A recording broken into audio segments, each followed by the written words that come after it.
नमस्कार शेतकरी मित्रांनो, ग्रेट शेतकरी आपल्या यूट्यूब चॅनलवर आपलं सर्वांचं स्वागत आहे। आज आपण या व्हिडिओमध्ये आजचे सोयाबीन बाजारभाव बघणार आहोत। तत्पूर्वी आपण ग्रेट शेतकरी हे यूट्यूब चॅनल सबस्क्राईब केले नसेल सबस्क्राईब करा, तसेच हा व्हिडिओ आपल्या मित्रमंडळीमध्ये शेअर करा। चला तर मग व्हिडिओला सुरुवात करूया। बघा शेतकरी मित्रांनो, कृषी उत्पन्न बाजार समिती मेहकर या ठिकाणी अवकालेली 970 क्विंटल, जास्तीत दर आहे 4400 रुपये क्विंटल आणि सर्वसाधारण दर आहे 4250 रुपये क्विंटल जात आहे लोकल सोयाबीन। बघा तसेच पुढे बाजार समिती जालना या ठिकाणी आवक आलेली 1133 क्विंटल, जास्तीचा दर आहे 4425 रुपये क्विंटल, सर्वसाधारण दर आहे 4400 रुपये क्विंटल जात आहे पिवळा सोयाबीन।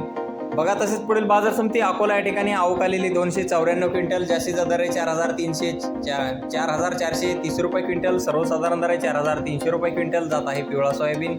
बघा तसेच पुढील बाजार समिती यवतमाळ या ठिकाणी आवक आलेली 423 क्विंटल, जास्तीचा दर आहे 4380 रुपये क्विंटल, सर्वसाधारण दर आहे 4265 रुपये क्विंटल जात आहे पिवळा सोयाबीन।